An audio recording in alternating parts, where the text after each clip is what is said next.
ಇವತ್ತು ಈ ಶುಭ ದಿನದಂದು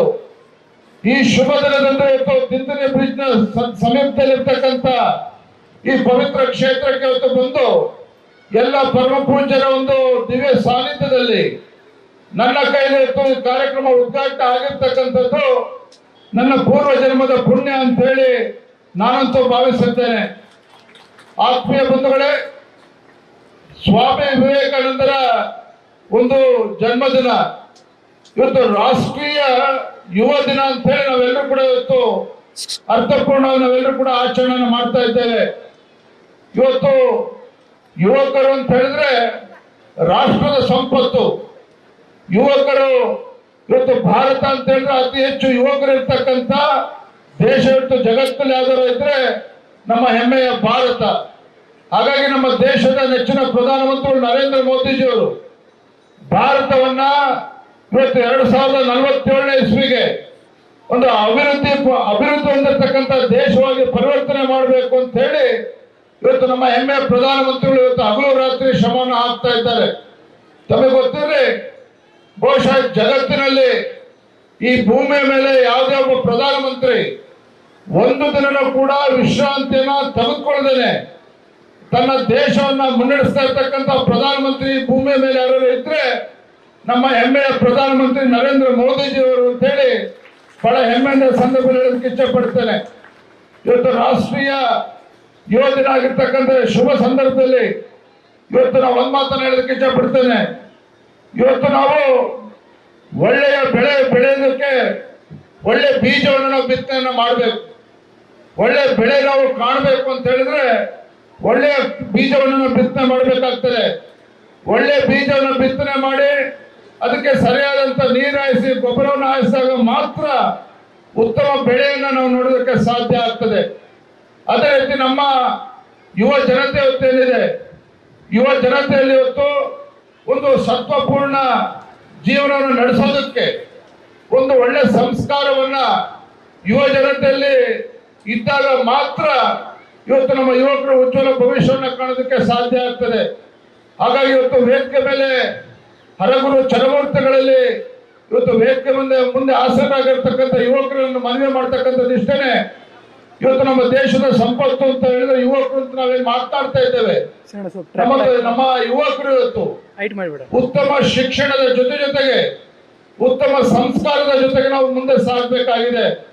ಉತ್ತಮ ಶಿಕ್ಷಣ ಜೊತೆಗೆ ಉತ್ತಮ ಸಂಸ್ಕಾರ ಇದ್ದಾಗ ಮಾತ್ರ ನಾವು ಉಜ್ವಲ ಭವಿಷ್ಯವನ್ನು ರೂಪಿಸ್ಕೊಳ್ಳೋದಕ್ಕೆ ಸಾಧ್ಯ ಆಗ್ತದೆ.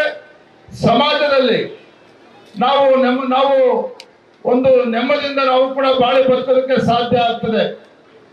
ಪೂಜ್ಯ ತಂದೆಯವರು ಸನ್ಮಾನ್ಯ BS ಯಡಿಯೂರಪ್ಪನವರು, ನಾನು ಹೇಳಿದೆ ಇವತ್ತು ನಾಳೆ ದಿನ ಇವತ್ತು ತಿಂತಣಿ ರಾಯಚೂರು ಜಿಲ್ಲೆಗೆ ಪ್ರವಾಸವನ್ನು ಮಾಡ್ತಾ ಇದ್ದೇನೆ. ರಾಯಚೂರಿನಲ್ಲಿ ಕಾಗಿನೆಲೆ ಶ್ರೀಗಳ ಒಂದು ಸಾನ್ನಿಧ್ಯದಲ್ಲಿ ಈ ಕಾರ್ಯಕ್ರಮದಲ್ಲಿ ಭಾಗವಹಿಸ್ತಾ ಇದ್ದೇನೆ ಅಂತ ಹೇಳಿದಾಗ ಪೂಜ್ಯ ತಂದೆಯವರು ಸನ್ಮಾನ್ಯ BS ಯಡಿಯೂರಪ್ಪ ಸಂತೋಷನ ಪಟ್ಟರು.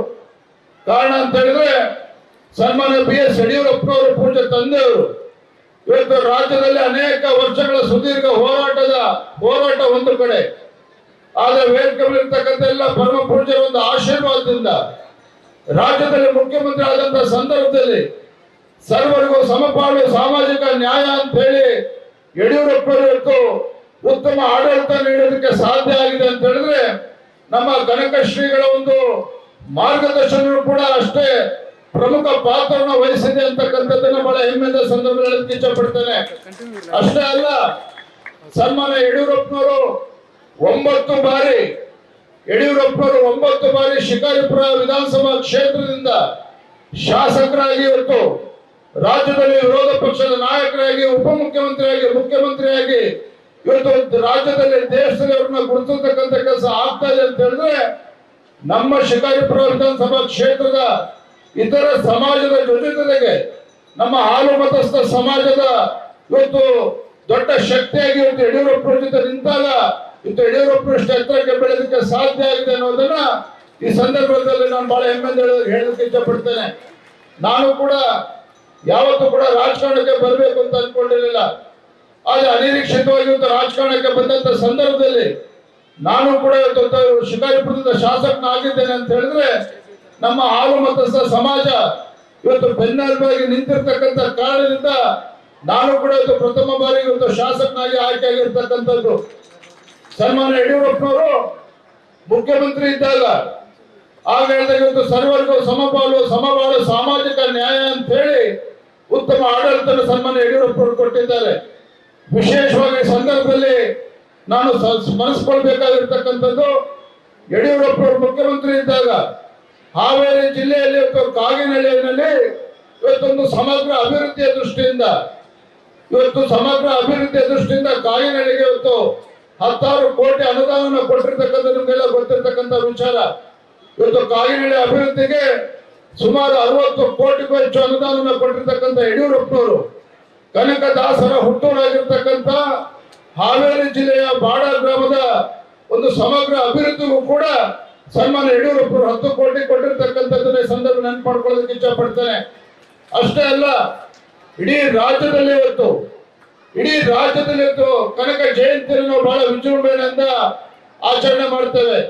ರಾಜ್ಯದಲ್ಲಿ ಇವತ್ತು ಕನಕ ಜಯಂತಿಯನ್ನು ಬಹಳ ವಿಜೃಂಭಣೆಯಿಂದ ನಾವು ಆಚರಣೆ ಮಾಡ್ತೇವೆ ಅಂತ ಹೇಳಿದ್ರೆ ಅದರ ಕೀರ್ತಿ ಸನ್ಮಾನ್ಯ ಯಡಿಯೂರಪ್ಪರು ಸಲ್ತದ ಕಾರಣ ಅಂತ ಹೇಳಿದ್ರೆ, ಯಡಿಯೂರಪ್ಪರು ಮುಖ್ಯಮಂತ್ರಿ ಇದ್ದಾಗ ಒಂದು ರಜೆಯನ್ನ ಘೋಷಣೆ ಮಾಡಿ ಇವತ್ತು ಕನಕ ಜಯಂತಿಯನ್ನು ಅದ್ದೂರಿಯಾಗಿ ನಾವೆಲ್ಲರೂ ಕೂಡ ಆಚರಣೆ ಮಾಡಬೇಕು ಅಂತ ಹೇಳಿ ಯಡಿಯೂರಪ್ಪರು ತೀರ್ಮಾನ ಮಾಡಿರ್ತಕ್ಕಂಥದ್ದು. ಇವತ್ತು ಸಂಗೊಳ್ಳಿ ರಾಯಣ್ಣ ಅಭಿವೃದ್ಧಿ ಪ್ರಾಧಿಕಾರ ರಚನೆ ಇರ್ಬೋದು. ಈ ರೀತಿ ಯಡಿಯೂರಪ್ಪನವರು ಇವತ್ತು ಕೇವಲ ಒಂದು ಸಮಾಜಕ್ಕೆ ಸೀಮಿತವಾಗಷ್ಟೇ ಅಲ್ಲ, ಎಲ್ಲ ಸಮಾಜಕ್ಕೆ ನ್ಯಾಯ ಕೊಡ್ತಕ್ಕಂಥ ಕೆಲಸವನ್ನು ಮಾಡಿದ್ದಾರೆ.